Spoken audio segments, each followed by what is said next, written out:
her birinize 14 Mayıs seçimlerinde şahsıma ve Cumhur İttifakı'na verdiğiniz güçlü destek için teşekkür ediyorum. Cumhurbaşkanlığında %66'yı geçen oy oranıyla Adıyaman tercihini bizden yana kullandı. Listede Adıyaman'ın tercihi yine Cumhur İttifakı'ndan yana oldu. Biz Adıyaman'ı hiçbir hesap gütmeden karşılıksız seviyoruz. İşte bizim de Adıyaman'la aramızda kalpten kalbe giden bir yol var. Bizimle 85 milyon arasında nice bağlar, nice kanallar var. Kem gözler bunu hiçbir zaman göremediler. Karnacı, kömürcü, gerici, yobaz, takunyalı, bidon kafalı diyerek insanımızı tahkir ettiler. Ne dediler? Benim oyumla dağdaki çobanın oyu bir mi diyerek işlerindeki kibri ortaya döktüler. Meydanları hınca hınç dolduran milyonların sırrına ermeye çalışmak yerine bindirilmiş kıtalar diyerek bu insanları aşağılamayı tercih ettiler. Samimi bir öz eleştiri vermediler. Kendilerini düzeltme yoluna asla gitmediler. Milletin gönlünü kazanmak yerine halen tehdit diline sarılarak, korkutma siyaseti yaparak insanımızın oyunu alabileceklerini düşünüyorlar. Gençler, CHP Genel Başkanı ve arkadaşlarının zihniyeti 73 yıldır hiç değişmedi. Gençler, bunu 14 Mayıs seçimlerinden sonraki tavırlarıyla bir kez daha ispatladılar. Sırf destek vermediği için sanatçısından depremzedesine herkese her türlü kötülüğü yapan kendileridir. Milletimiz bunları kaç defa sandığa gömerse gömsün bu kibirli ve kaba tavırlarından asla vazgeçmiyorlar. İstiyorlar ki bunlar ne yaparsa yapsın İnsanlar gelip önlerinde diz çöksün. İstiyorlar ki bunlar kime aday gösterirse millet gidip tıpış tıpış oy versin. Yok öyle ama. Siyasetçi demek milletin hizmetkarı demektir.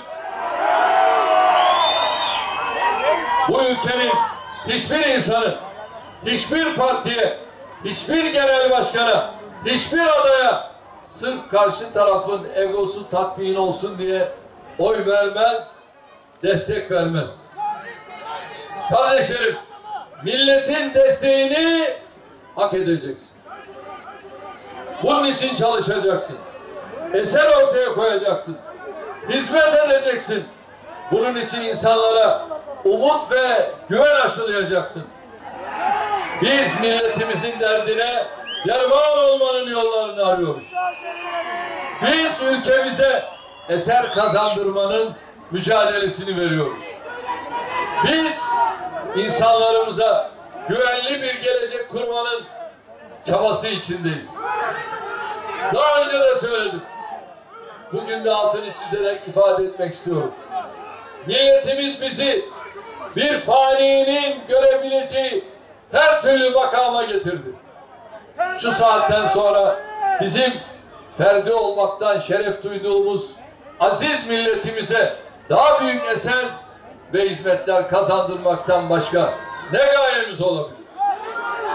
Birinci önceliğimiz depremin izlerini bir an önce silerek şehirlerimizi yeniden ayağa kaldırmaktır. Türkiye 100 yılı vizyonumuzun önceliklerinin en başında deprem mağduru şehirlerimizin ayağa kaldırılması hedefi vardır.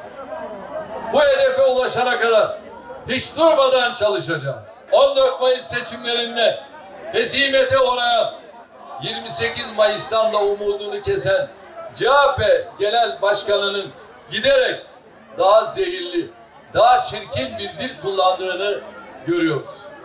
Yaptığı pervasız ve buram buram nefret söylemi kokan açıklamalarıyla her gün toplumumuzun bir kesimini düşmanlaştırıyor.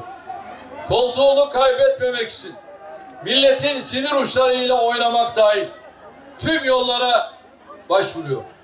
Daha düne kadar önüne gelene kalp yapmaktan parmakların neredeyse nasır bağlamıştı.